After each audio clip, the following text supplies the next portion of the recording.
What's up, hybrids? Welcome back to another episode of the Fandom Hybrid Podcast.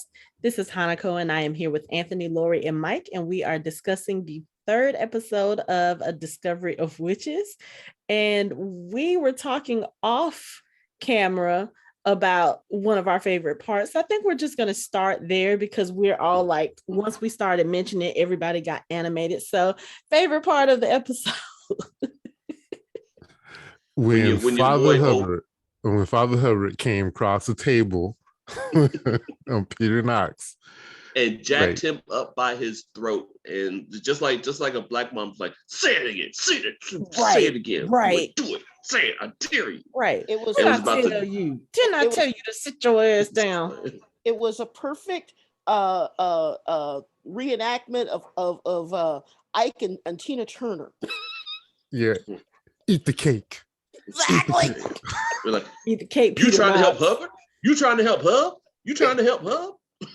Let me tell y'all, when that scene played, my daughter looked and she said, "Oh, so Father Hubbard is bringing some big dick energy to the game now." I was like, I mean, I take it back what I said in the last episode about him seeming a little more meek and kind of, no, he was just saving it up for when he needed it. And boy, I'm telling you, I would never get tired of seeing people getting Peter Knox's ass. That will never get old. Awesome. He tried to pull out his little black ball of hate. He don't get enough of Herbert that. said, Herbert, put that shit away, motherfucker. He came across that was done to him. Satu did it last week. This week he did. He might as well just throw that. He might as well just throw that little ball away. I know, right? Find something else. And then on top of that, when he tells him to get out, he's like, "With my blessing." I was hollering. I was like, "Oh my god!" But see, what was so cool about the whole thing is that we see that Hubbard is still doing the whole, having a flock. Now he's got like a nonprofit or whatever, right? Yeah, because he's doing witches too. So Father Hubbard is like, "Fuck the covenant too." He's literally doing the same thing he's been doing for like 600-700 years. It's like doing that. I'm sorry. No, I'm saying he's doing it in the business setting. It's like he bit dude's wrist. It was like, you're part of my flock now. Like in the office. Like I was like, right, like wide open. I was like, oh, that's what we doing. Okay. Father Hubbard, fuck you and your covenant. He rolls like that, The last time we saw him, he had an entourage of cars. Father Hubbard is a baller. What? I own this town. Except when it comes to Benjamin. When Ben comes to Benjamin, he kind of like, Benjamin's his sire. So yeah, I was gonna say Benjamin's his sire, so he kind of doesn't have much of a choice. But I don't know, because all of Marcus's kids, they look at him with disdain and this. Okay, look. Okay, hold up. That's because Marcus's sires are black, and he can't treat them like, he's like, y'all gotta do what I say. And they're from New Orleans. So they're like, oh, we gotta do what you say, huh? Oh, we ain't gonna do nothing that here, huh? Nah, Cher, we ain't doing that now. Okay.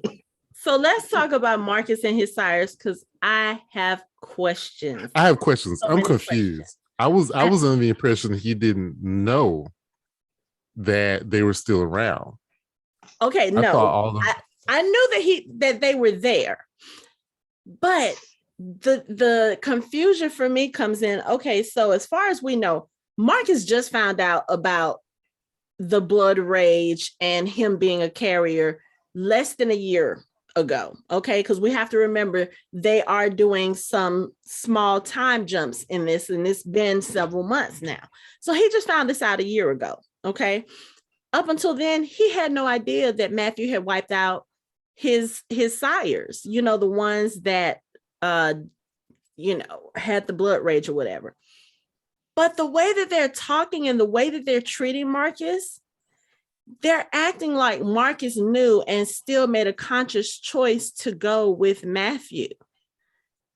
And I'm just so confused because the way that they're treating him and the way that they're talking to him now, granted, Matthew, I understand perfectly why they would be mad at him. But here's the thing too. Don't you think that if they knew that Matthew was the one who was killing all of that part of the family, that Marcus would have found out about it some way, somehow. So I'm wondering if they only recently found out that it was Matt. It's so confusing the way that they played this. See, to me, it seems like I thought that Marcus had been siring children, and Matthew was telling him that they were dying, like they died off, like it wasn't working. So he never told him about the blood rage. But then Matthew was leaving the ones who were just carriers alive, but not telling. But then Marcus was like, I missed this. So was there a time when he was actually hanging out with them? Because when they were playing poker, he was like, oh, I missed this, hanging out with y'all. Yeah, I think. So I was kind of confused, like. There had to be some kind of rift, because even Ransome said something about it. What was it that he said? And now I had it in my brain and now I'm blank. But he made some reference. Oh, when he finally saw Marcus, when Marcus pulled the I'm coming to see him as his sire, that was the time that Ransome, would sit there and speak with him. And he said something about, you made your choice, meaning that he chose to go with Matthew. So I don't know if it was because they knew Matthew was killing, all of the vampires or what, but there was obviously some kind of disagreement, some kind of fight or whatever that made Marcus go. But even, the way that he made it sound was like he would come back every so often, because he made reference of that. He was like, I'm used to a bit warmer reception, when I come. Yeah, that's what I was confused about. Do you know anything? Right, Lori, since you Lori, can you help us out? This part isn't in the book, but I suspect that what happened is that all the New Orleans vampires knew that something had happened. And because Marcus is so Marcus, meaning that I get the impression that once Marcus leaves the place, he might come back once or twice, but he basically doesn't really come back all that much. So I think they knew something had happened, but they just didn't tell him what had happened, because as far as they're concerned, his problems and their problems don't necessarily mesh. Does that make sense? Okay. That's what I think. I can see that, but I don't know. The way that it came across, it seemed like there was more to it than I think there is too. Yeah. Think about it like okay, Laura, I'm about to go to Vampire Diaries Originals, the Michelsons. All right. So it's almost like, how with the Michelsons, they would stay somewhere, they would kind of settle, and then after a few years, they would leave. They may not come back for 50 years, 100 years. They were gone from New Orleans for 100 years because they were on the run from Michael. Right. But they came back. And I don't know, I just kind of got the impression that Marcus kind of did the same. They always talk about how vampires can't stay in the same place. And it would have to be at least 75 years, maybe, for him to come back to a place, because there may still be people living that knew him 50 years ago and would look at him and be like, why are you not different? So I can understand not going back to a certain place for 100 years, whatever. And apparently all of this blood culling or this vampire culling took place about 200 years ago. The thing that confuses me is when Matthew finally made his confession, when he gave his confession and started naming all of the people or all of the vampires that he killed, these weren't vampires that were just turned. One of them was Ransome's mate. Mm-hmm. So it just seems so weird that Matthew would tell Marcus, and what they've told him is that, the children that you sired didn't make it. And it was easy for him to believe that because of what happened with the doctor in the very first episode. He tried to sire him and it didn't take. The guy still died. Like he woke up as a vampire and then immediately died. So that was the impression, that I got as far as what they were telling Marcus had happened with his children. Okay, I'm gonna take you back to Vampire Diaries briefly. Okay. There is a we haven't seen it yet, but there is a possibility that Matthew compelled Marcus.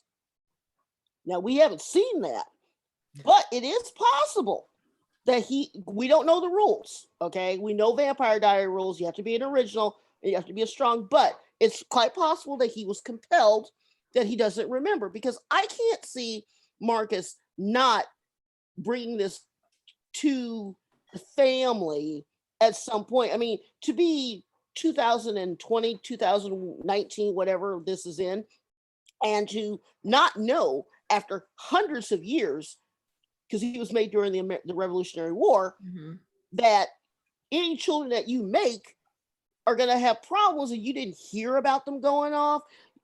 You didn't hear about them being triggered. You didn't hear about mysterious, Jack the Ripper type murders. See, that's the thing that confused me too. Yeah. Yeah. You don't know any of this. I mean, when Yasubo told him, he was literally shocked to death. He was like, "What?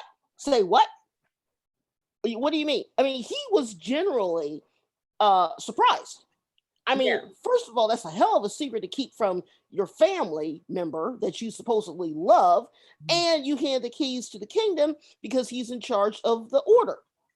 So he obviously trusts him, but I don't know. We got to see, because like I said, I'm confused like you guys are, because none of this makes any sense. Doesn't make any sense. I want to charge it up to just some sloppy writing.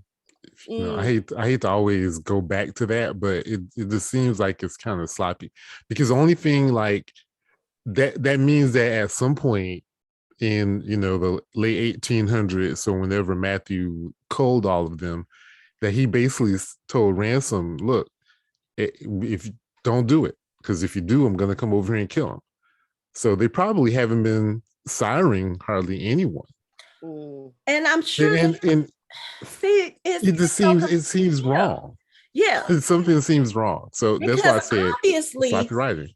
Because obviously Ransome and those vampires knew what Matthew did. And it appears that Marcus was the only one in the dark for so long. So what was it? Did Matthew threaten them? Like, don't kill Marcus? Or it's just, I don't know, something about that whole situation. It could have been Baldwin. Baldwin could have threatened them. I mean, he could have 80 years or whatever. I mean, and Philippe was still alive. Right. Yeah. Yeah. So it could have been. It could have been Baldwin, because it's just. I think Anthony's right. I think this is sloppy writing, because we should have some fluidity on A to point B, and we don't. It doesn't. Doesn't make any sense. Right. I think we were dealing with. My question would be, for them to be in New Orleans at the beginning of the episode, it says for a few weeks, because Geraldine was like, "You've been showing up here for weeks, and we're still going to tell you no." That struck me because, throughout the episode, Marcus is talking to them and he's telling them, Matthew's trying to change. He did the culling, but he's trying to look for a different way or whatever. And it's almost like they had a conversation, or now that we're sitting here talking through, I think it's starting to make sense now. I'm thinking that the New Orleans vampires probably didn't know that Marcus. No, it kind of sort of meshes and it kind of sort of doesn't. I'm thinking maybe they didn't know that Matthew was the one behind the culling, maybe until Matthew and Marcus got to New Orleans and they had to sit down and talk to them about the scion. Maybe maybe Marcus had to, but I don't know. That doesn't make sense. It still seems like they knew that Matthew was behind it. Right. It's like I think mostly I think the more likely scenarios that they knew Matthew was behind it, but because of who Matthew was and like because of his family line, they didn't dare really. They were like, "Fuck, we gonna do?" It's like, and plus, like you said, Philippe's still alive. It's supposed. I mean, the whole head of that family was still alive. So if you go against him, you're going against all of them, and you're going against the congregation. And that's something that they're like, that's a fight we can't win. So if they're going to cull us, there's not really shit we could do. I'm starting to think about it now. That's the reason why Marcus was apprehensive about coming to New Orleans, because he was going to have to tell them the truth. I think that's what it was. Okay. That's why he was apprehensive, and that's why Phoebe was so worried about him going to New Orleans, because he was going to have to tell them the truth about what Matthew did, and he was coming into New Orleans with Matthew. So in a way, they probably are looking at Marcus like, oh, you know, he did this and you're still with him. When in reality, Marcus, like we said, he just found out. But if you think about it, Marcus has been back to New Orleans. He said as much in the card game, but he was wondering why the reception was so chilly this time, as he says. If he didn't have that problem the last time he was there, that means that there was no secret, there was no bloodshed, no bitter feelings. Maybe the vampires just didn't know what had happened to their loved ones. Like I think there was who was it? One of them said something about, we didn't know what happened. We just had to pick up the bodies and bury them. I think that's what, okay. So it's, now that we're talking about it, it's starting to make a little more sense to me. I'm thinking they had to tell the truth when they got to New Orleans. And that's why everything was so hostile, as far as the way that they were towards Matthew, the way that they were towards Marcus as well. And then the Philippe thing wouldn't really make much sense, because again, in the last episode, Jack reveals that he spoke to Philippe. He met Philippe. He knew Philippe, and Philippe knew he had blood rage. And he told him to wait for Matthew, that Matthew was going to be the one to help him through it. So yeah, that has to be. But was he going to really help him through it? Or when he said help him through it, was that really a euphemism for Matthew's going to rip his throat out? No, you have to think about it. The Philippe that we thought, or that we met, was different from the Philippe they left behind. Because the Philippe from before Diana came into the picture with him, he didn't give a fuck about witches. He didn't give a fuck about anybody but the vampires. And then he kind of changed his mind once he met Diana, because as he told Gallowglass, Diana is going to be the one to change it for us. She's going to be very important to Matthew and to all of us. And I think maybe by that point, even with Jack, he was like, okay, you know what? If you are Matthew and Diana's, at this point, he already knows about Matthew and Diana, their strong bond, all this other stuff. He's probably thinking, okay, if anybody can help fix this, it'll be them.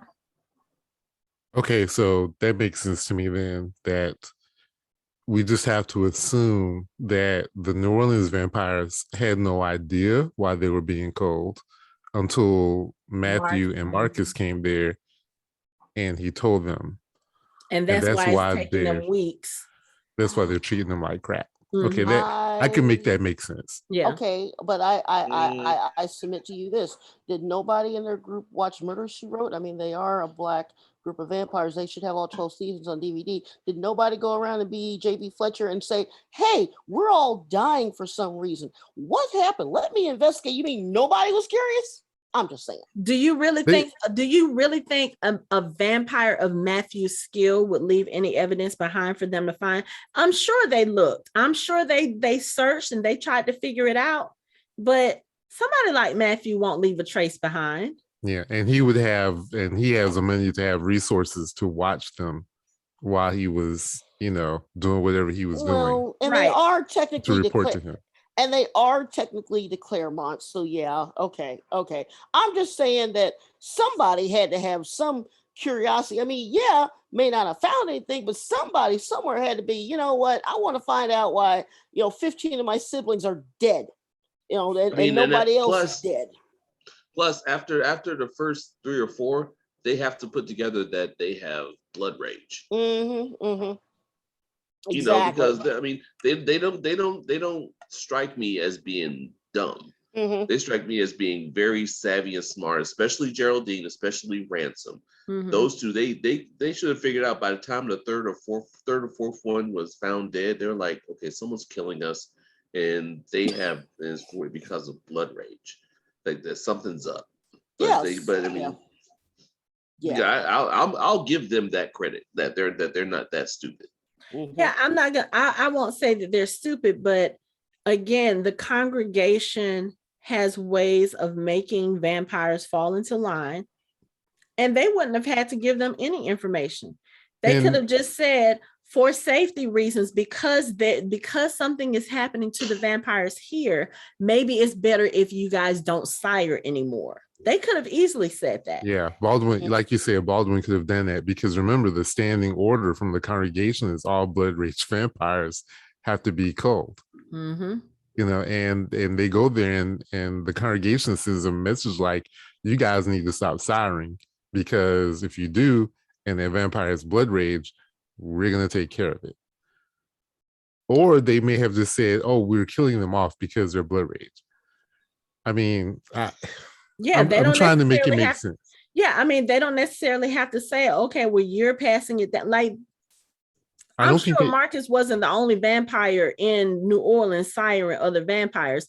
They could have easily, I mean, Philippe was in charge of the congregation, so he could have easily told the New Orleans vampires, okay, it was another vampire, because I'm sure everywhere that the dead vampires were, Matthew left his scent. But if he had never met any of the other ones, or if he hadn't been around them as much, they probably wouldn't have picked up his scent. Again, Matthew has been doing this for hundreds of years. I'm sure he knows how not to be associated with whatever was going on. Or here's another thing. If everybody knew back in the 1500s that Matthew was going around killing blood rage vampires, they could have figured that out too. And then be like, okay, you know what? We don't know how these blood rage vampires got here, but I mean, there's so many ways that it can go, but they don't really make it clear. They don't. And from what I understand from the show is that was Matthew's job. Like, he was assigned that task by the congregation through Philippe, that he was the one to go around and kill the blood rage vampires. And that's what he did for hundreds of years. Yeah. So, I mean, there's a lot that they could have been a little more clear on. And again, they could give us more information in the next episode. I don't think so. I think this episode was the one that was really supposed to establish Matthew Scion and kind of give us a little bit of the backstory. So the more we talk about it, the more I think, yes, the New Orleans vampires had no idea what had happened until Marcus and Matthew had to go there to convince them to join the Scion, and they had to be honest, because again, that is now Matthew's whole thing. We need to be honest. We need to be upfront. We need to have the truth. So the more we talk about it, why even tell them then if they don't know? Why even take responsibility for it? Because you have to explain why you're forming the Scion in the first place. Gotcha. And I'm sure Baldwin would have said something to them about the fact that, oh, the de Claremont line has blood rage. Because at this point now, Matthew and Baldwin are on opposite sides because of Jack. Yeah. You know, he's the one that Baldwin ordered Matthew to kill. Matthew said, no, I'm not going to kill him. There may be a cure. But in doing so, like Ransome said, Matthew is a hypocrite at this point, because you're not doing the very thing that you did to the rest of us. So what makes him so special? And I'm sure Ransome figured it out.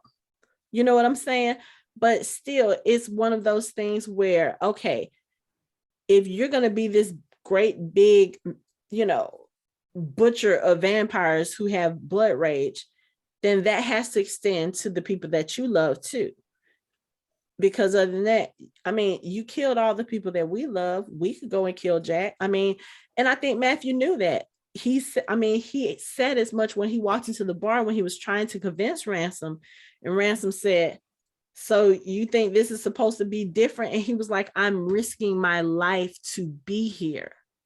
to show you guys that it has to be different, that I mean what I say. And then for him to go and do that whole like, I thought about it at first. I was like, Ransome really kind of like, okay, we'll join your scion very quick. But when I think about it, for you to spend all night, literally all night, like when Matthew left, the sun was coming up, and you recounted every single one of those killings in such detail, not detail enough to make any of them rage out, not blood rage, but just rage in general. But you remembered names, you remembered personality quirks, and you told them that you killed them. For someone to have that sitting on their brain for so long to the point that you remember everything, that's remorse. Because someone who didn't care, they wouldn't have given a second thought. Nope. He recounted every single one of those names, just like Jack draws every single one of the faces of the people that he kills. They have remorse. Yeah. And you can even tell, like, he watched them. Like, he was like, the one he said she used to go to the grave site of someone that she loved. She went there often.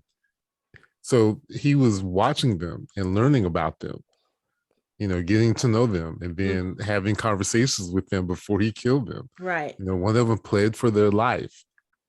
So one of them knew he was coming. Yeah. And the other thing too is the fact that when he gave this confessional, he looked at Ransome and all of that crew in the face and told them, okay, this is what I did. And I think when it came to specific people, just like the lady who went to the cemetery, he looked over at Geraldine. So maybe that was someone she sired or someone that she loved, Yeah. And even Ransome was like, the one I want you to talk about, right? Yeah, he was like, I told you what would happen if you miss one. Mm-hmm. And that's the one that Matthew left for last, because he knew that was the one that was the most important. Yeah. So that scene was very powerful. And I think for me, I've been complaining a lot about Matthew and his lack of communication. I think he made up for it in this episode. Yeah, not just with Ransome in the group, but also with Jack. Just kind of, you can see a little bit of the change from when Jack first appeared on the scene, and I said back then, I think he was just shocked because, one, this is a grown-up Jack. And we have to remember, for Matthew, he had just seen little Jack maybe a couple of weeks before then. So to see a grown-up Jack and then he's a vampire, I can kind of understand Matthew's reaction. I don't have to like it, but I understood it. But now that he is genuinely trying to help Jack, and you see a little bit more of who he was to Jack back in 1590, it's the same. He's doing better. And I think he's also listening. He may not say much, but he listens. And I think he speaks when it's appropriate, just like he had to go make his amends to all the other vampires first and then come back to make amends to Marcus. Because if you make amends to Marcus, but the rest of the vampires feel like you still don't give a shit, does the apology to Marcus really matter? And just like when he gave the apology, did you see Marcus's reaction? Like, Marcus was trying to hold it together. Like, this is what I have needed. This is what my family needed. Didn't he tell him that much in the previous episode? Like, before they left, I think they were standing outside. He was like, I still haven't heard what I need to hear from you. Mm-hmm. When they were in the airport. Yeah. When they were in the airport. Yeah. But, and again, I really think that Matthew placed his cards close to the chest. And I think he knew he was going to have to do there in New Orleans in order to make everything go the way they needed. But I think he had to build up the courage to do it. That's not an easy task, to go look people in the face and say, I killed your loved ones. And I did it because I was ordered to, not because I wanted to, because we know even back then, Matthew didn't want to do this. But he thought he was doing what was best for the rest of the vampires. Sacrifice thieves so that the vampire community at large is safe. And also, if some of them had their way, even the carriers would be killed too. Like everybody, the carriers, the ones who express it, they'd all be dead. Yeah. So I think that was another reason why Philippe gave him that responsibility, that he would notice the difference and would be able to walk away.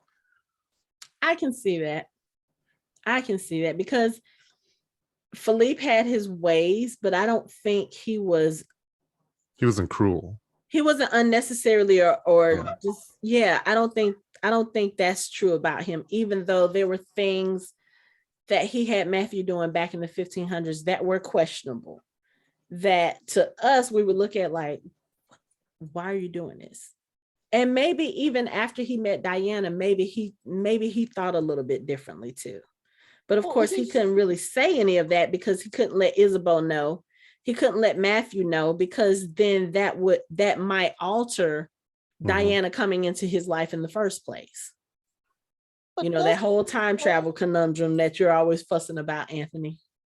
But doesn't he say that he said we did things back then that we thought were right, even though we know now that they weren't, or something to that effect? I think he did, yes. Yeah, because he's acknowledging that things could have been done better because of the time it was acceptable, and they never so I think also they didn't have anything near to a cure. They didn't a cure what a cure that wasn't even on the forefront of their minds. So at that time, killing blood rage vampires was probably the only thing they could do. Now you have medical tech advances, you have technology advances, you have things that weren't available to them in the 1500s. You have yoga and mindfulness and sitting down and concentrating and being introspective about your feelings and understanding them. That will help you overcome the blood rage as well. But they didn't have that stuff in the 1500s. They didn't. But they probably, think about it. They probably didn't think to apply that to vampires. Like, those are things that work with humans. Yeah. Vampires, they probably didn't even think about doing that kind of stuff because they're different. But when you really look at creatures and humans, for all of our differences, there are similarities there. Yeah. I'm starting to see an emergent theme from this season, which is we have to let go of the old things that we thought worked. They don't work now. So we have to do things differently. Absolutely.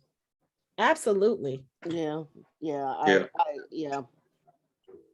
I mean, it has us talking, but now that we've talked about it, it doesn't make, it makes a little bit more sense now than it did when we first started talking. Because at first I was like, I just don't know what y'all were trying to do.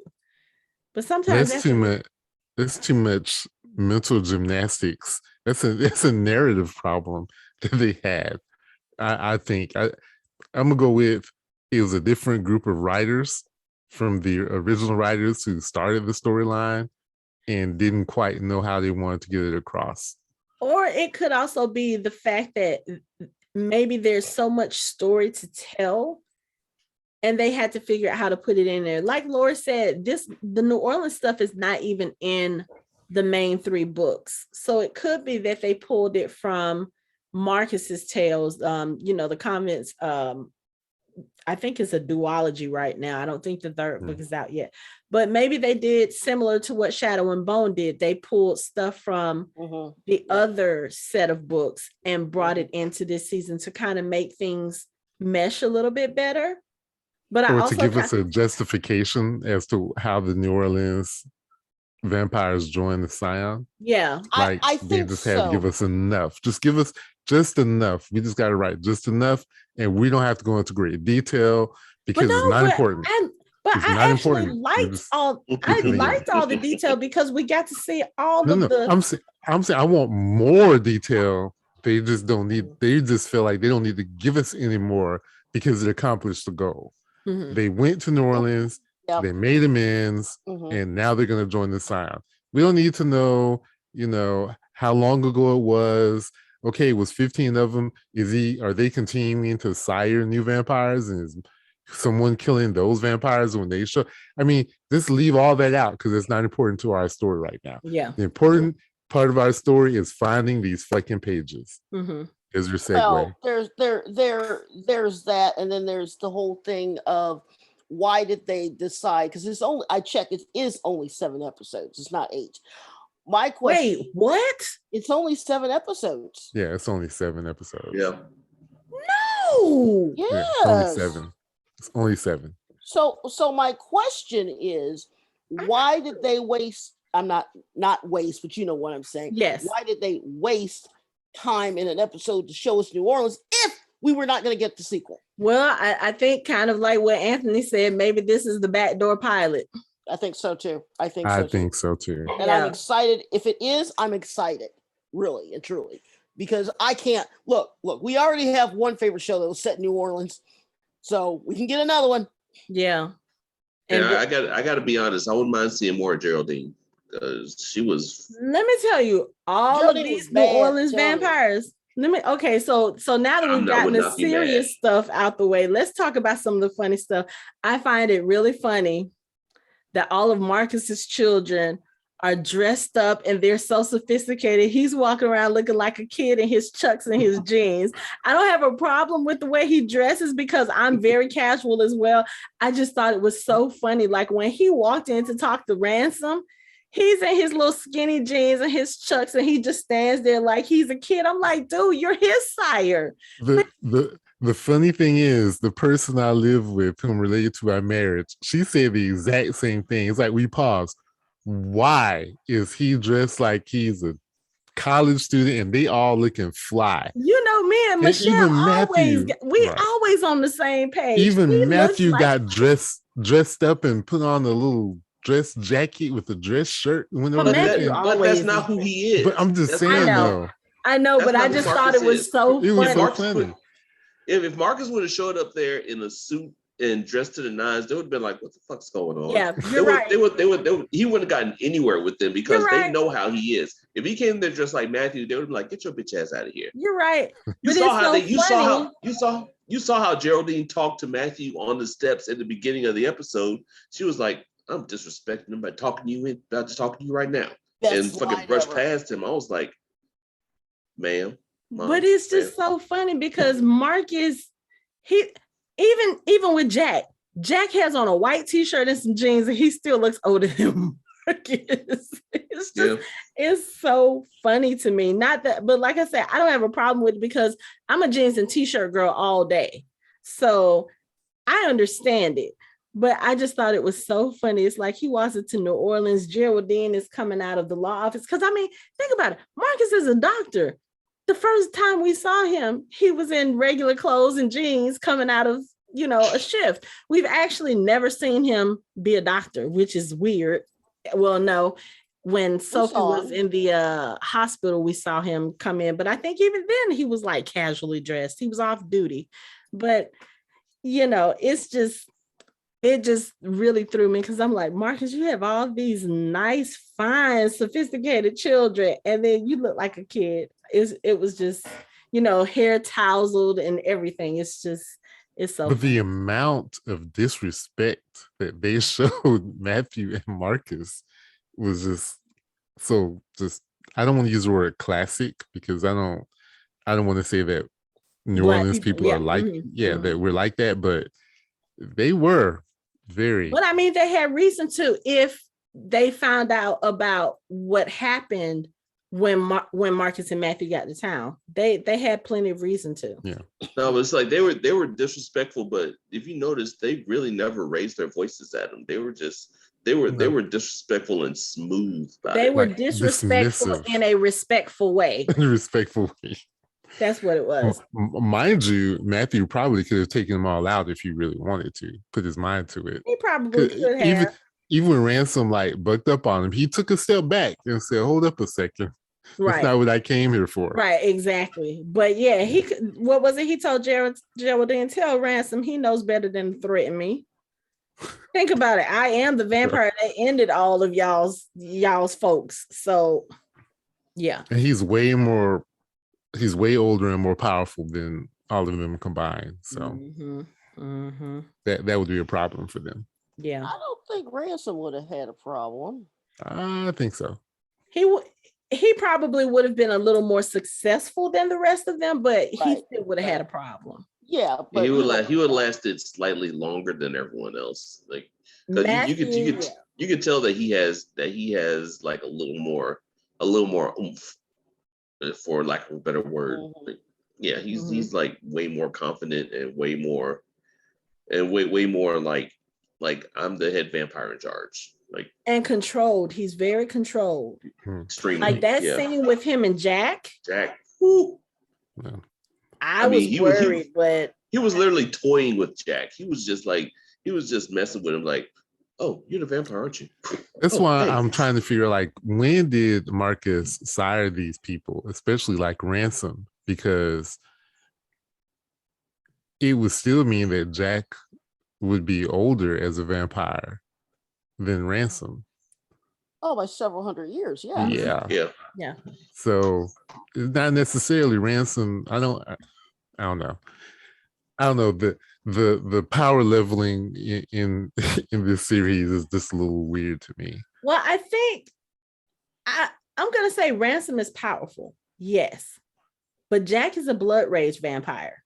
So, and even without the blood rage, like you said, he's older. He's been around longer. He's probably fought more, but I mean, at best, Ransome was made a vampire in the late 1700s.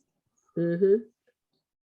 Maybe early 1800s. Yeah, I think that sounds about right. But if Jack would have been turned in 1600s, yeah, it would have been early 1600s. Yeah, and if age has anything to do with how powerful they are, then he would be, even in addition to being blood rage, he would still be stronger than Ransome. Yeah. Now, this is all with the caveat that Ransome is smart enough to have a battle plan in place, with just that caveat. So it may not have been a cakewalk for Matthew.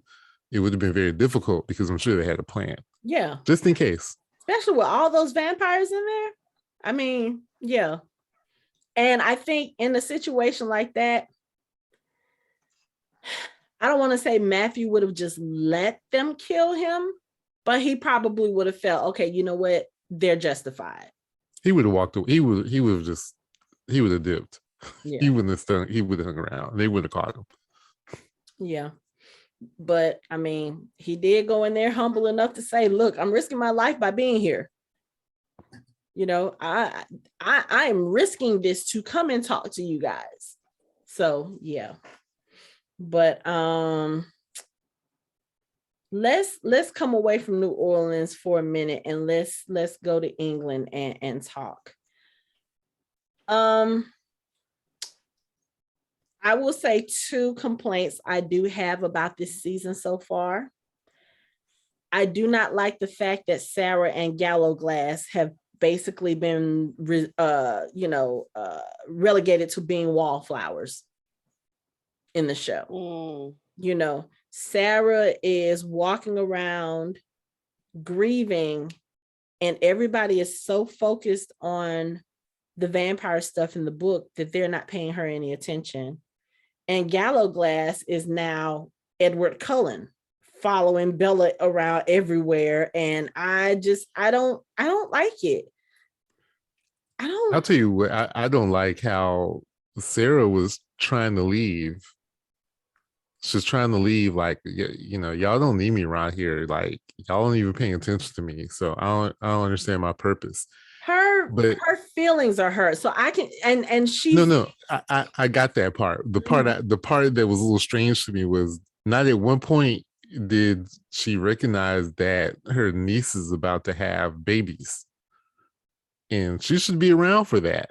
I think she recognized that, but at this point, I think maybe it's gotten to be too much for her and she just kind of needs to get out of that space.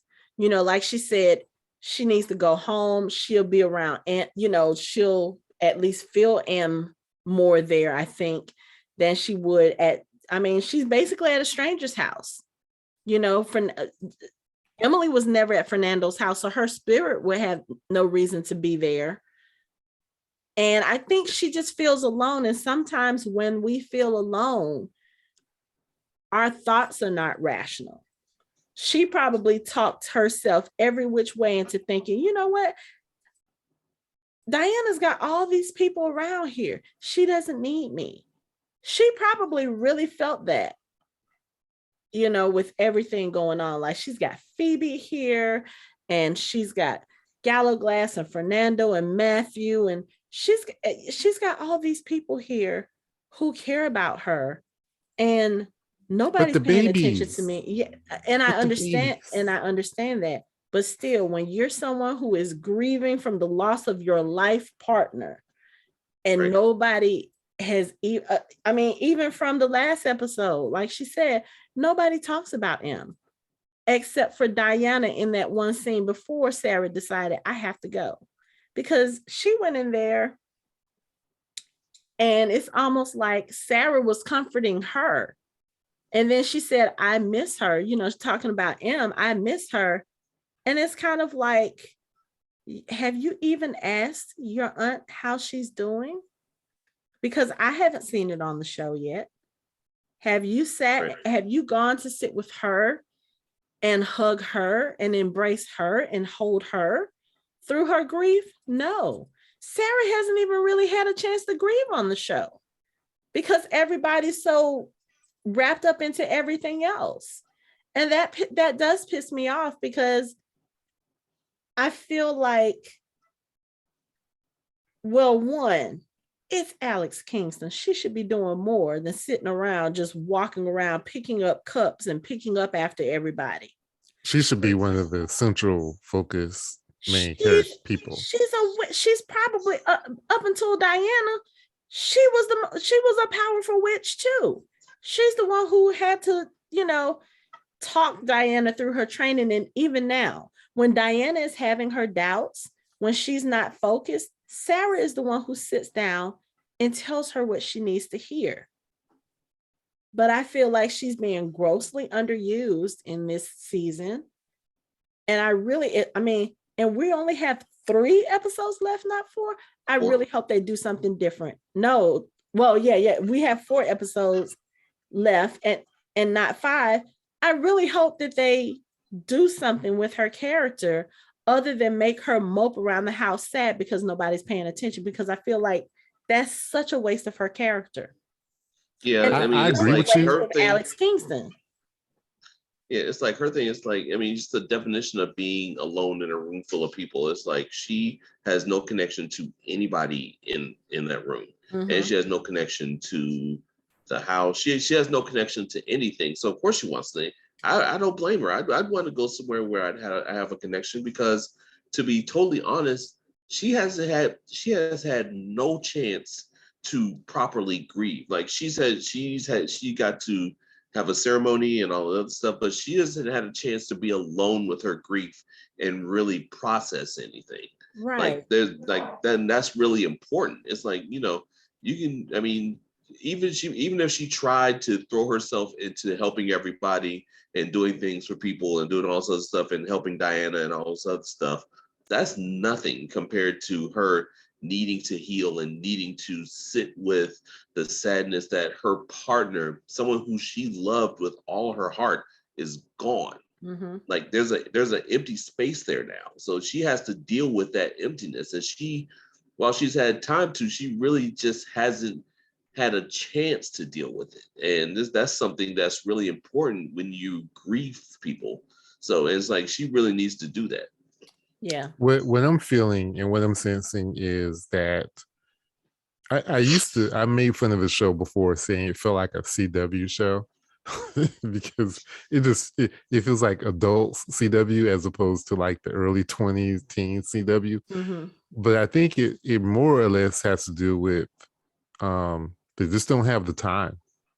Like, and I get that. They just don't.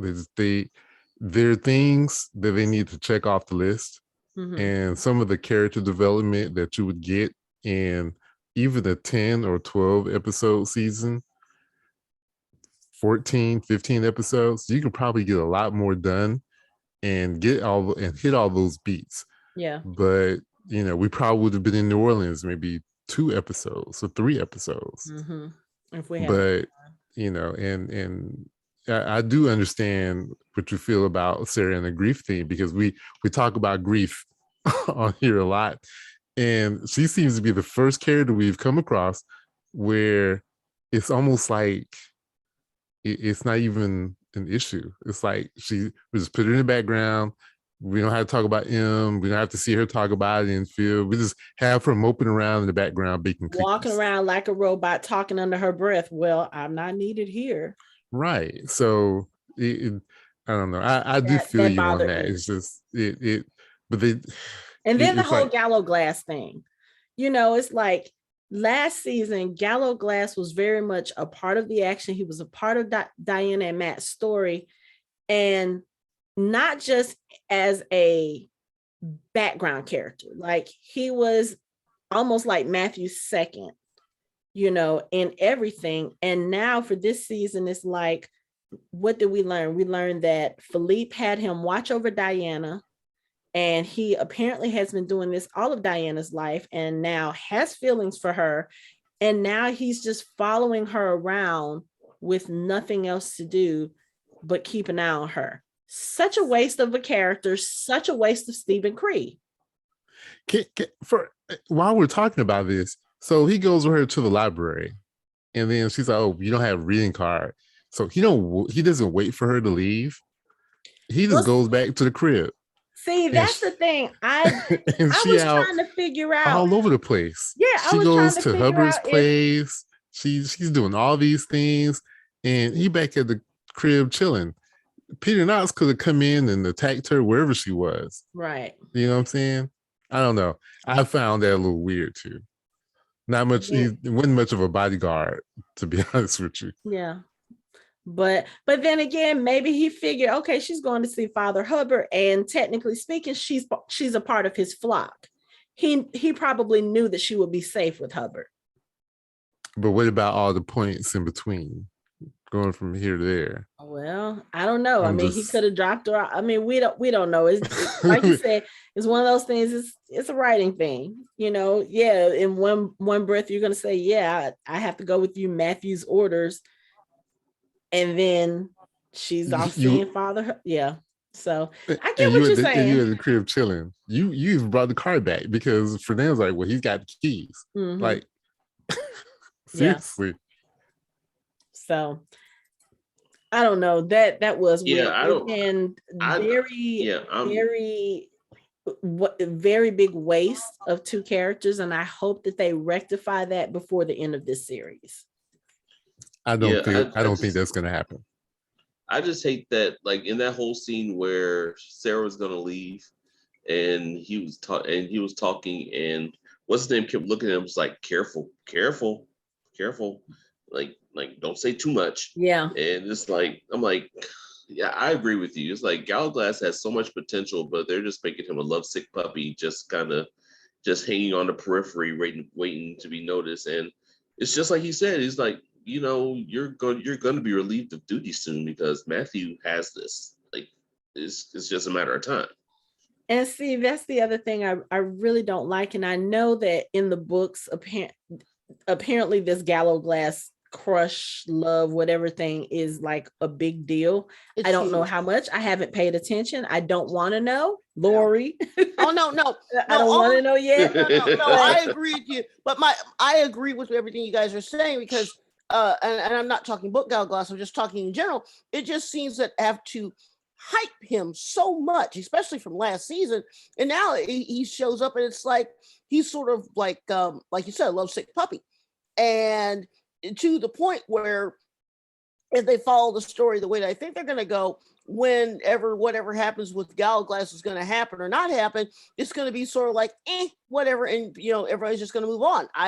I'm disappointed in that, and I'm disappointed because it seems as if Fernando isn't going to have as big a role as he has in the book, and the whole thing with Sarah, I think, is just ridiculous because like Hanukkah was saying earlier, when you lose someone, it takes a long time to get over that. And people deal with it in their own way. And I think that she knows that she's needed, but at the same time, she doesn't maybe want to be needed. Does that make sense?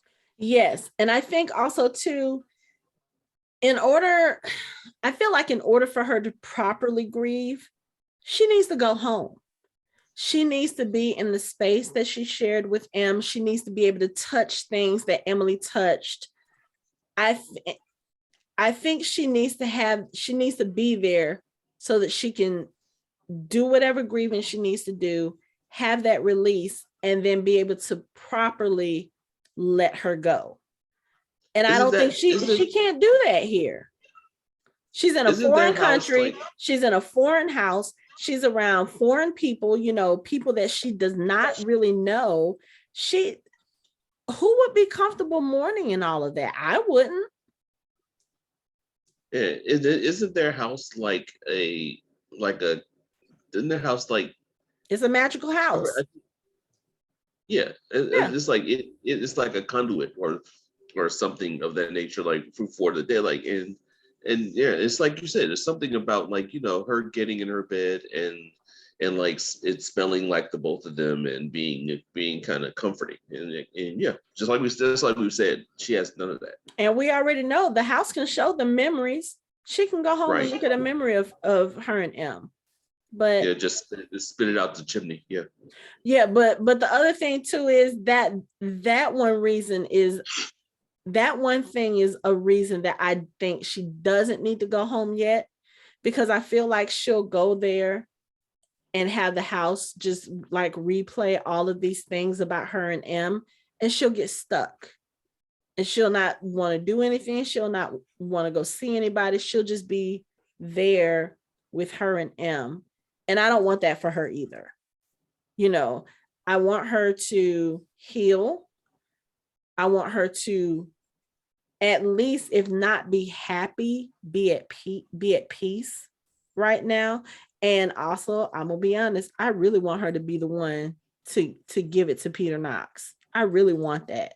I don't think it's gonna happen, but I would so love it for her to be able to be the one to bring him down, because he took her sister, he took her brother-in-law, and he took the love of her life. I want her to be the one to end Knox so bad, but I know it's not going to happen. I want it to be where Diana knocks him down and his little ball rolls out of his pocket or his hand, and Sarah picks it up and uses it to end him. She's not going to do that because that's dark magic. I know, but that's kind of how I want it to be. Since he can't, it'd be poetic since he hasn't been able to use it this whole season, and then she's finally able to use it to to crack his head open. And I don't think she would do that either, because that's also the instrument that he used to kill Em. He gets knocked out of his hand. Dark magic too. He gets knocked out of his hand, and then a foot crushes it, and it's her foot. And he could never use it again. That would be nice. But yeah, I really want them to do more with Sarah and Gallowglass before the end of this season. I have a feeling the show, because of time, is going to just shift to just her and Matthew, to just Dan and Matthew, and everyone else is going to be put on the back burner. Well, I think you might be right, because we're 3 episodes in and they literally have not got to the main plot of book 3 yet. And they need to hurry it up if they're going to get to whatever they need to get to. And that'll probably be next episode, because at the end of this episode, they have 2 pages and just need one more page. And they also, towards the end of this episode, we got to see another scene between Gerbert and Benjamin.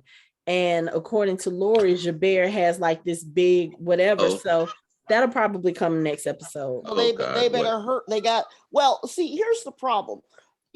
A couple weeks ago, I asked you guys if you had 2 episodes or not on your feed for the show. Mm-hmm. And for that entire first weekend, they had the spoiler tag for the last episode of what the description of the episode was, and I read it, and I'm going, because if they do that, it's going to be interesting, because I don't see where they're going to get from where they are now to where the spoiler said at the end. So I'll be very curious to see how they're going to do it, because they haven't even got to at least 3 major points yet, unless they're going to, whatever. But I like the fact that this episode, we actually get to see something that we haven't seen a lot. We've seen magic all throughout, but we haven't seen the vampires do their vampire thing. And that was awesome. Seeing them, with the speed and the whatever, because we don't get a lot of that in this show. Yeah. And so I was like, okay, cool. But I still think that woman that was watching Diana in the library, I think she was a demon. I had questions about her because I was like, they're focusing on her way too much. Right. Yep. Way too much. Mm-hmm. So, but Anthony, you have your hand up. What's up? Since you brought up Gerbert and Benjamin, I have a theory. I do not have a theory. I was just going to say that I think I was wrong about something. I think I was wrong about Benjamin and Domenico manipulate. Gerbert is the master manipulator. I think he is a lot smarter than he appears to be. I think most of what he's doing, his overreactions and his eccentricities, are just like a cover for what he really wants to accomplish. You might be right, but I will tell you one thing about Gerbert. I'm so sick of him talking to people like they're dogs. I think that's part of it, because it makes the other person feel emotional and they don't make rational decisions when he treats them like shit, and they don't feel like they should be treated that way. And I'm really starting to believe it, because like he had been Pope. If we are to go along with how she's writing this, all these people have had places in history. Do you know how much conniving and scheming it takes to become a Pope? No offense to any Catholics who are listening, but I'm sure it's Catholics, not. Please direct your hate mail to Anthony Liggins and not to fantasyharbor.com. Right. The views expressed herein are my views and my views alone. But yes, I saw the Borgias. Exactly that, and you watched that, and not the Da Vinci Code, the other one, the second one. But anyway, you see that it takes a lot of behind the scenes Machiavellian imagination. That's what this man is doing. He's doing it again. He's manipulating everyone. Domenico, Benjamin, Baldwin, Satu, Peter Knox. He's like this master chess player. I'm starting to see the picture now that Gerbert is creating. And so do you think Benjamin going to Satu had something to do with Gerbert's plan, or do you think Benjamin is doing his own thing on the side? It's a little of both.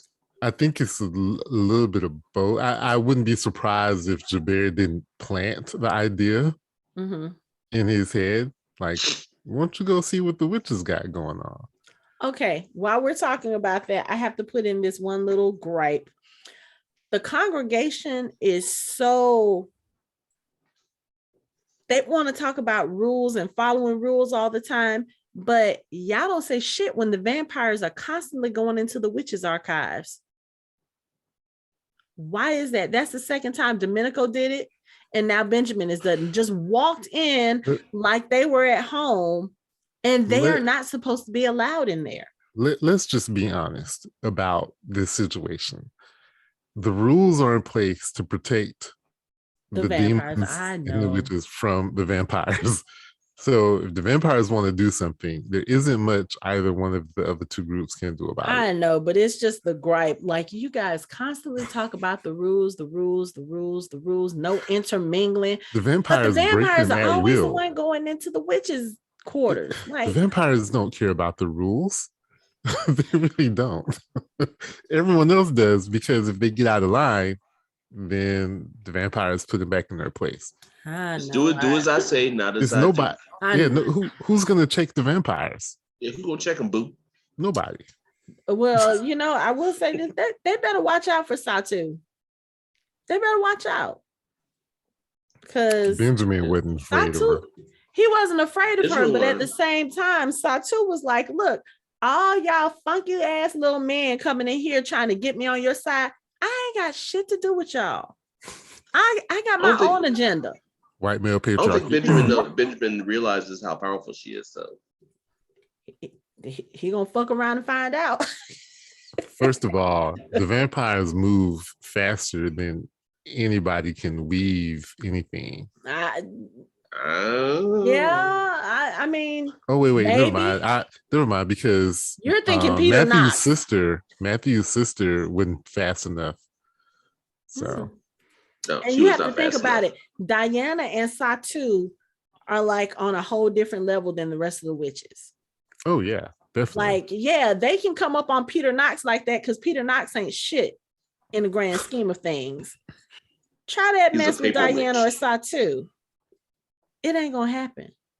It's not gonna happen. Peter Knox is like a corporate witch. It's like he's the one. He's like the corporate kiss ass witch that got his powers from a rock. He's like, you don't want to pay attention to your ass. Like, fuck out of here. Yeah, and he I don't know. Peter Knox should know better than to be messing with other folks and all this other stuff. I mean, he's feeling himself. It's like, why would you think that you could use that little rock on a old vampire who knows all the tricks and who probably knew way older than you, and not only just the tricks. He has the nerve to get smart with Father Hubbard talking about, I know you value your invisibility, and are you valuing yours? I was like, and did you see the look on his face when Father Hubbard said that to him? He was looking at him like, how dare you speak to me? He was like, yeah, I heard. He was like, even a person like me who doesn't care about creature politics knows that your ass ain't in the congregation no more. So when I'm telling you, I was feeling Father Hubbard in this episode. I was like, okay. And then even when Diana came to get the page, he was like, I'm not going to give it to Knox, but I'm not going to give it to you either. Like, what do y'all think I am? And I think he really had no idea of how important the pages were, except that it was important enough to hide. And then when Diana explained it to him, I think he realized, okay, you know what? This is what we need. We need something that's going to unite all of us instead of making some of us live in fear, some of us be treated as if we don't matter, because we haven't really heard much from the demons yet. Now I think that's going to change with the next episode because we do see Agatha in London with them, but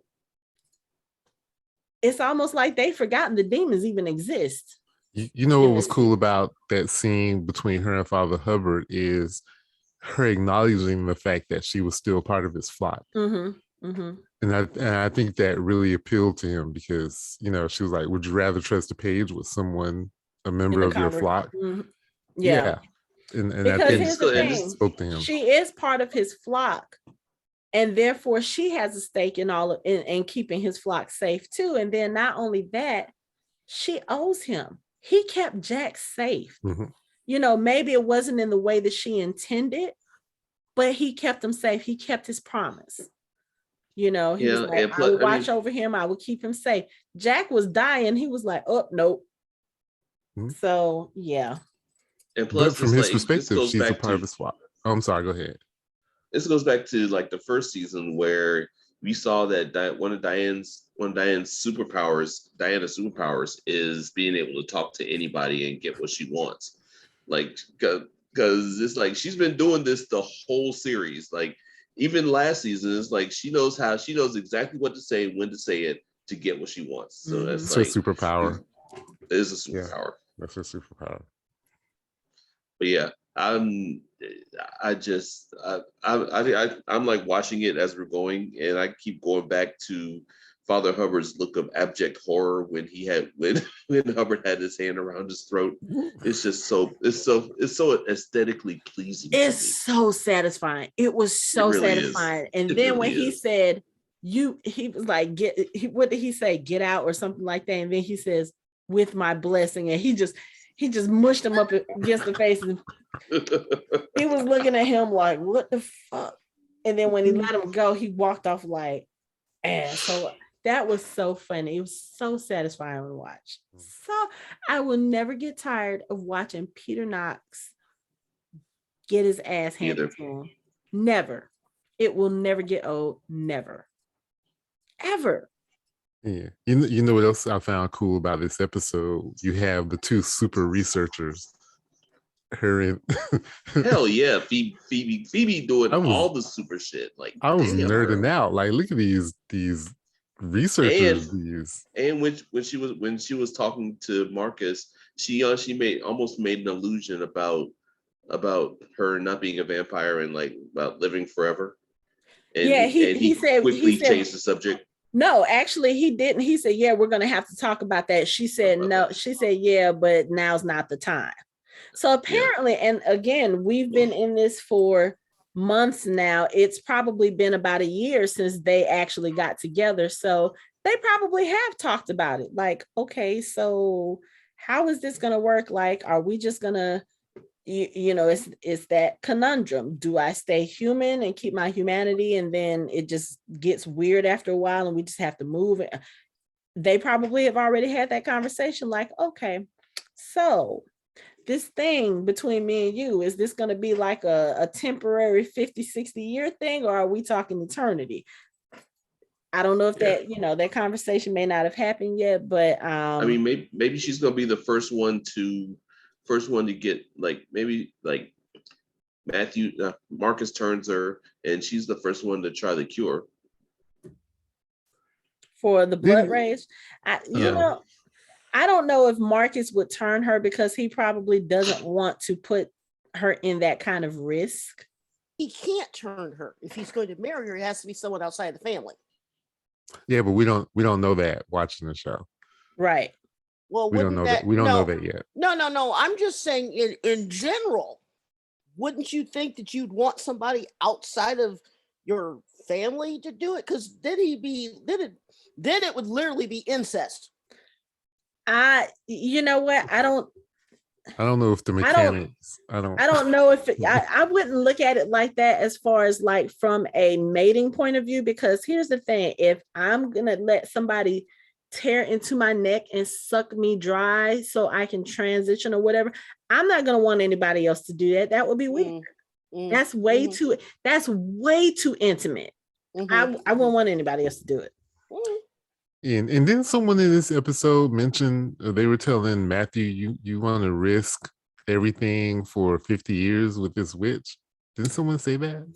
That's going to be in the next episode. Baldwin is going to say it to him. It was in the previews for next. So, it was going to be in the previews for next episode. But I mean, Matthew knew what he was signing up for when he told Diana he loved her, because he told her this is it. And Isabeau made it plain. Miriam has made it plain. Once you mate with someone, you don't mate with anybody else. You might be able to sleep with other people. You might be able to whatever. But as far as that absolute love, soulmate, whatever, that's it. So he knew what he was signing up for with Diana. And he told her, he said, when you are gone, my life will be over. I just had a thought. Remember how Gerbert was looking at Isabeau?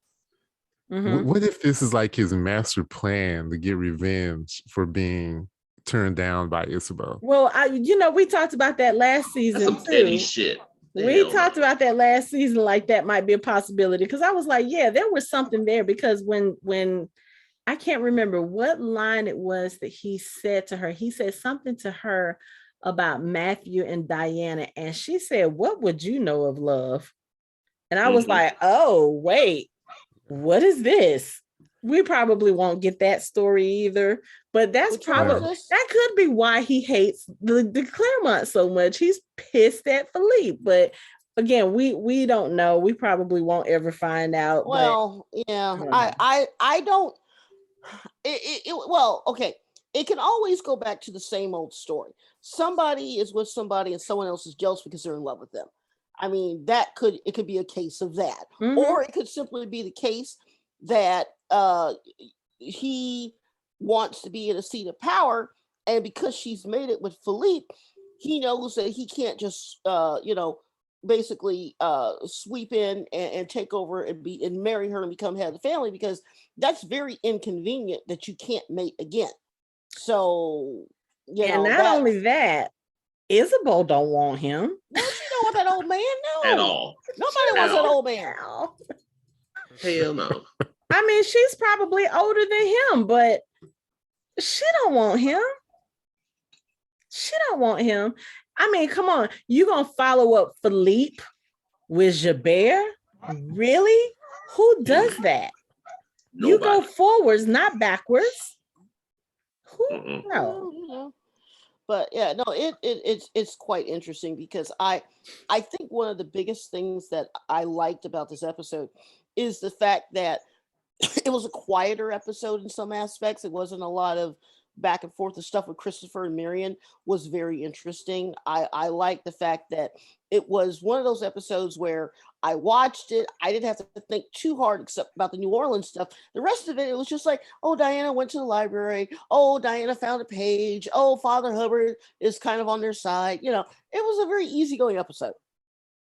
Yeah, I want to learn that. I want shout out to Diana for doing that spell where she looks like she's not doing anything to the outside world and she's doing all kinds of other bullshit inside that little bubble. I want to learn that shit so I can do it at my desk where I can take a nap and people think I'm actually doing work. Bruh, I would never get shit done. I would never get anything done. The other thing I want to say about this episode, again, I have to say I am really, really, really loving the actor that they have playing Jack. He is doing such a phenomenal job. It's like I feel everything that kid is feeling through the screen. It's not bad. Yeah. So, but yeah. Yeah, he's pretty doggone good. He's good. I hope they find a cure for him, but I don't know how that's going to work. I don't want to know. I just, yeah. Four more episodes is not enough. Like, why is it that the good shows have limited runs and then you have some that are not as great and they stay on TV forever? Ever. I need more than 4 episodes. Stick the landing, people. That's all we need for them to do is stick the landing. That is true. They need to stick the landing and give us the sequel. Because a lot of the trend, and of course we have to remember COVID and everything like that. That could be right why we have 7 episodes. A lot of the stuff on the BBC, new seasons of shows, they have basically pared them down to almost like 3 or 4 episodes for the entire season. And it's insane. I just don't understand it. I mean, I saw somebody make a comment about this. I forgot where I was looking. It might have been on Twitter, but someone was talking about the Disney Plus shows, the Marvel Disney Plus shows. And they were like, can somebody please tell Marvel that it's okay to give us more than 6 episodes? Like, really, it is.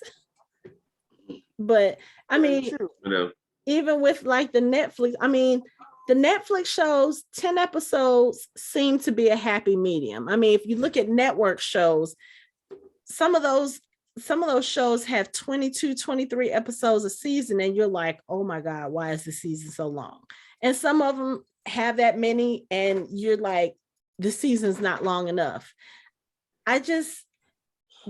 7 episodes? No, that's nowhere near enough time to give us what we want. No, we need more than that. I can't believe it's only 7 episodes. Yeah. That's it. So you can forget about Gallowglass being the warrior that you think he is.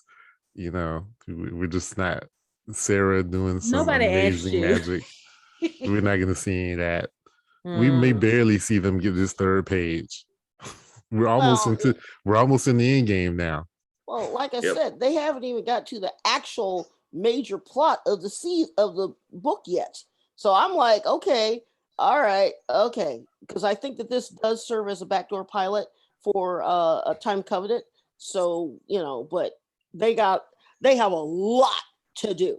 I mean, because not only were those New Orleans vampires dressed with eyes, they were all gorgeous. Mm-hmm. Geraldine! Oh my God. Seriously, I'm like, and then she was wearing kicks when she walked away. You saw the shot, had that suit she had on kicks. I was like, oh yeah, there you go. It was awesome. I was just looking at them like, hello. Oh, hello to you too. Oh, like, just Melanin popping on the screen. A lot of flavor. It's like Marcus, he went through a phase or something. Like, what was that about? No, Marcus has a type. I was gonna say he has a type. Have you seen Phoebe? Exactly. I'm just playing. No, I mean, he ain't playing. He ain't messing with nothing, no palm colored anything. Like, nah. Yeah. So he definitely was a Union soldier, wasn't he? Yeah, he 100% was Union. Yeah, he ain't Confederate. No. Well, I mean, I'm trying to remember where he's from, because during the Revolutionary War, where he was turned because they did something with Washington, I want to say that he was from Virginia. I think he said something. I think when he was telling Phoebe his background, he said something about where he was from, but I don't remember what it was. I don't remember, but I think it's Virginia. I could be wrong. Mm-hmm. Yeah. Remember, we have, it's funny because whenever they talk about, revolutionary, I got to go back and think, okay, what were the 13 colonies again? I gotta remember. Yeah, Marcus has been listening to Heavy D. Black coffee, no sugar, no sugar, no cream. That's the kind of girl I need down with my team. But yeah, I really do hope we do see the more of the New Orleans vampires in another season or in another show. Like I'm really starting to hope that they do the Marcus and Phoebe stuff. They have to. Oh wait, I confused wars. He was in Revolutionary War, not the Civil War. So. Oh, okay. Oh, they have to. I mean, because they're leaving so much unsaid and undone. I mean, they're probably gonna wait until like episode 6 or episode 7. They're probably waiting until like episode 7 and then announce, hey. Right. Because why show us something that's not even in book 3 in an episode if you're not going to work it? So. And they can't leave us hanging by introducing these dynamic vampires in New Orleans and not give us anything else. Like, come on. Right. Like, I want to see. Fierce. Like you think about the other characters in the show, and this is not to disparage the characters. I mean, I know that they were written for their specific purposes, but when it comes to the other vampires, you have Baldwin, who is egotistical, unreliable. At least, he's only in a position of power because of who his sire was, period. Baldwin does not strike me. And I know that he's probably fought some wars and stuff because, I mean, he's Philippe's son, Matthew's brother. I'm sure he's fought some wars. He probably can fight, but nothing about Baldwin's character, and that's with either actor. It has nothing to do with the actor. Nothing about Baldwin's character makes me think that if it came to an all-out brawl, he would be one of the ones left standing. There's nothing about him that speaks that to me because, one, nobody likes him. There's no allegiance to him. There's nobody that, he can't call a friend or anything. He just doesn't have it. And what about his kids? We don't hear anything about. I bet his kids don't even like him. I mean, the fact that we haven't even heard about them is like, okay. And the other, I'm sorry. I was gonna say the congregation might be in a little bit of trouble because Matthew's successful with his scion. Those New Orleans vampires are probably pretty good to have on your side. Then you have the Knights of Lazarus, which I'm going to go ahead and just say that's an abandoned storyline. We're never going to hear about them ever again. We just aren't. They don't have the time. We do see them put their hand on the sword in the credits, though. You sure that wasn't the scion being sworn to? Well, good point. Well, but you know what? They could be incorporating both because Matthew was the head of the Knights of Lazarus. Then he passed it down to Marcus. If he forms this scion, Marcus is going to be a part of this scion. So why not incorporate? Oh, that reminds me. That's a question I had. So Hugh and Fernando formed their own scion, right? Which means technically speaking, they break away from the family. Right. Mm-hmm. Right. But when they had the family dinner, Gallowglass was seated at the table with them. Right. At Satu. Right. So is that normal, or is that something that's just was overlooked, or is that something that's like I think what happened is that Hugh and Fernando formed their own scion, and that Gallowglass never really joined them. He stayed separate because remember, he didn't even want to set foot in France, right? Right. Because they killed Hugh. So my thing is that I get in the book they refer to Fernando as his stepfather. Mm-hmm. Okay, not his father's stepfather. So I'm thinking that Gallowglass separated himself enough through the whole thing that whatever happened, he was never actually a part of it. He was just he abstained. He basically says, my name is Bennett, I'm not in it, and just kept over to the side. And when Philippe asked him to watch over Diana, that's when he finally, after hundreds and hundreds of years, came back into the Claremont fold and came into the house. That's what I think. That's not in the book. It's just me.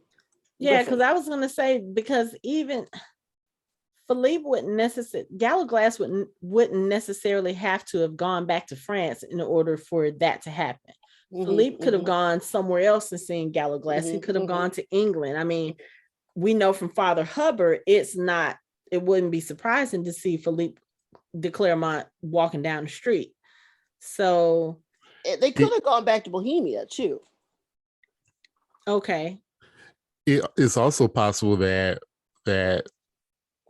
the way Hugh and Fernando formed their own scion, it wasn't necessarily in opposition of the de Clermont family. Like it wasn't for. I know it wasn't like Matthew and Baldwin. Right. It was like an outright rebellion. It was like, you basically disown me, so I might as well go start my own family. Okay, right. I get that. Okay. And then that would necessarily make Gallowglass opposed to the de Clermonts. It's just they just had to go to the side. Otherwise, they were already just going to be on their own. Okay. So this way, they were able to form a family and have a little bit of cohesion and peace. That could make sense. Yeah. But see, here's the other issue that I have, and I don't think we're going to see it. We're missing two family members that they haven't even brought into the series, and that's another sister and another brother of the main de Clermonts. Right. Mm-hmm. So, and the sister in particular has a pretty decent storyline that it goes with everything that's going to happen. So I'm wondering if they're even going to bother to bring the sister in. No, they're not. If we haven't heard from them by now, they're cut for time. You don't have time. I mean, at this point, it's a little late in the game to introduce somebody major. Mm-hmm. It really is, and bring their story along with it, unless it like absolutely ties into the whole Book of Life thing. Yeah, I think at this point, just let it go. Because basically what we have left is, was it 4 episodes? Yes. We got 1 episode to get the 3rd page, another episode to go back to Sarah's house to get the rest of the book and put it together. Mm. And then we got to form the scion. Right. And we got to have the babies. Right. And have the babies, and then we got to have the final episode. Yeah. So we have to figure out the whole blood rage thing and figure out how that's going to end. There isn't any room or time in there for anything else. Nope. There has to be a little antagonistic part where Benjamin almost gets the book, but he doesn't, or he gets the book, and it's like, there has to be some kind of thing with him or Gerbert. Or Domenico. I was going to say, I don't even think Benjamin cares about the book. He just wants to give the finger to Matthew in a huge way. So yeah. But yeah, we don't have 4 plot points we gotta get to, and that's it. Yeah.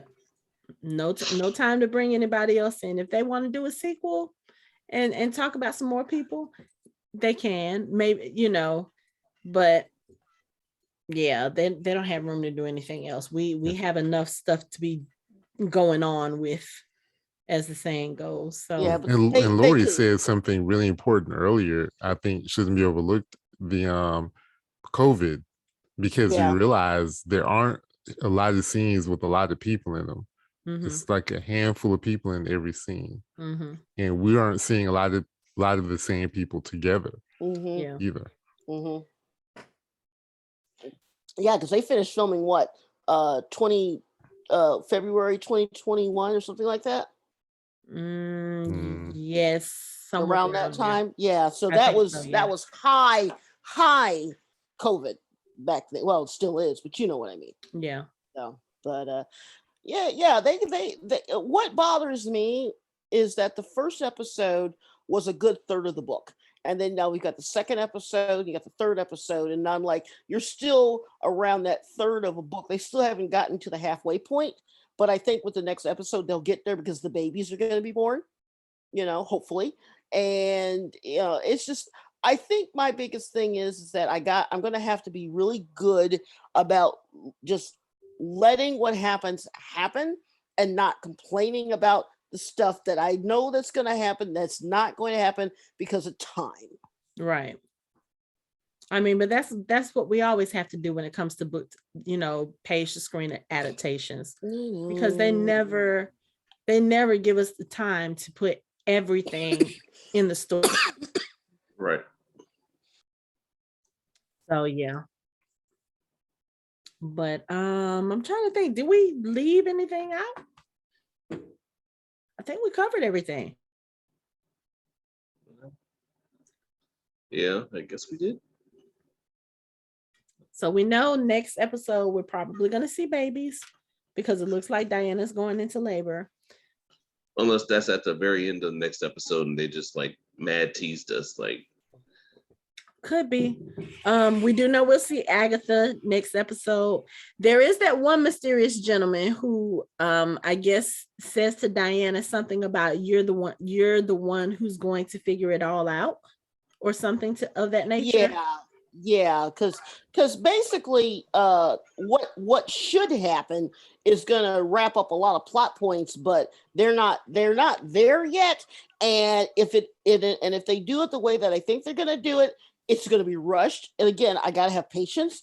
But I think that the biggest problem with them is that, in my mind, if I was writing this, I would have had Diana have the babies this episode just to get it out the way. That would have been too much for this episode, though. Well, I think they really needed to focus on the New Orleans stuff just to give us the backstory for whatever's about to happen, and like you said, to kind of fill in those gaps with Marcus and his family and Matthew and all that stuff, and to kind of bring that to some kind of closure. So there's no way they're going to have Matthew halfway across. There's no way they're going to have Matthew halfway across the world when she's getting ready to have the babies. He's going to be closer. Yeah, I think so. Any final thoughts on this episode? I can't wait to see the interaction between Benjamin and Satu. That's gonna be good. That looks interesting. You can already tell, like there's like some kind of like there's not necessarily sexual, but it's just like them feeling each other out. Like in the teaser, is like you could tell that's gonna be something. There's even the way that there. Yeah. Mm-hmm. And when she said I'm not going to do it, and he said, well, I'm sorry to hear you say that, and I'm like, oh shit, that was just evil. That was evil incarnate right there. I was thinking about this the other day, and I know it probably doesn't matter, but I'm surprised Gerbert hasn't done anything more to find out what happened to his daughter. Oh, crazy town. Yeah, well, maybe you're muted, Anthony. Maybe he knows. I was gonna say he knows. He has to know she's dead. She didn't accomplish the goal. Well, I mean, no, but I mean, think about it. She walked away from him. She left him. Remember? That's true. So, he was looking for her. He was like, anywhere to Juliet, and Domenico's like, no, but yeah. Bye, Birdie. But okay, yeah. I don't have anything else. Yeah, I don't have anything else for this episode. I think, like I said, I did enjoy it. It was confusing a little bit, but once we talked it out, I think I understand a little bit more about how that storyline played out. So I'm good. Oh, Miriam and Chris, weren't they in this episode? Yes, they were. They needed very more briefly. Briefly. Yeah, they needed more samples, and then they decided that they're just going to work with what they got. But so they're gonna get them now. Now we've got New Orleans vampires that are, probably going to provide some samples. I think they're going to close in on a solution, hopefully. So are we thinking that Hamish has the other page, or that he's no, I don't think we're gonna. It would be too obvious. No, I don't think. And I don't think Hamish would have, knowing what Matthew and Diana had to go through to try to find the Book of Life, like going to a whole different century, and Hamish and Matthew being as close as they are, I don't think he would have held out on Matthew that he had the page. I think that it's going to turn out where he's going to be like, wait, what's the page look like? And they describe me like, oh, I had that hanging in my foyer. Hold on. Last time. Yeah, the hunting lodge. Last time I redecorated, I put it up. Hold on a second. Let me go grab it. It's right over here. No, the master researchers think they know who has it. Remember? There's a guy they're going to go see. Oh, yeah. TJ. Oh, yeah, that's true. Yeah, TJ. Oh, I wonder, is that the guy who Agatha and Diana are talking to in the preview? Probably so. That's probably. Yeah. Now that I think about it, because why else? I mean, because Diana and Agatha really haven't had much interaction throughout the last 2 seasons. So, yeah. Okay. Well, it's more Agatha's son and daughter-in-law more than anything. And then that's the other drop thread. What happened to them and the baby? Oh, she told them to get lost. I know she told them to get lost, but I mean, what? They lost. Tech support or nothing? I mean, Yeah, no. Peter Knox is on a rampage, and he is trying to get that baby because that baby is a witch. I wouldn't surface either. Y'all would not hear from me. No, not a postcard, nothing until I knew that dude was dead. I mean, as much of a rampage as he can do. I can't see Peter Knox doing much of a rampage. Like, stop. Well, I mean, think about it. He's a witch. And again, we haven't seen that the demons have any special powers or superpowers. Right. So he wouldn't telling you they're blanks. That is their special power. Well, that was... I'm telling you, they are blank organization. Slate. That's why they're all dying out. Is that because 2 demons make a witch? Come on now. Oh well, see, that's the other thing, is that you have to ask yourself, if 2 demons made a witch, and a witch and a vampire made babies and they have twins, are they the only ones? Is there other people that? Because obviously, you got to think about it. The congregation, somewhere along the line, somebody has said, well, are there, if you use a Vampire Diaries term, are there hybrids out there? Are there children that we know about, the one in Jerusalem, right? Are there others? And have they tracked them down, or have they even looked for them? I'm telling you, I'm going to stick by what I said last season. They did not know that that the people that they were turning that automatically took were demons. Like maybe they were demon or half demon, but that's what caused them to become vampires. 2 demons get together, they have a witch. I mean, how else can you explain the dwindling population, since they put up those stupid archaic rules that they can't commingle and be together? It's like obvious. It's I mean, I see it. I don't see why Miriam doesn't see it, because I'm sure she's brilliant. She's been looking at this problem for 100 years. She should be able to figure it out. Oh, wait. The creatures can't commingle anymore. And the result is witches are becoming fewer and fewer and have less powers. Demons are going crazy. And vampires can't sire anyone. Why? Because they're trying to turn humans and it's not working. Because those humans don't have demon blood because the demons can't congregate with anybody. Yeah. I'm sorry. It to me, it just seems like it's obvious.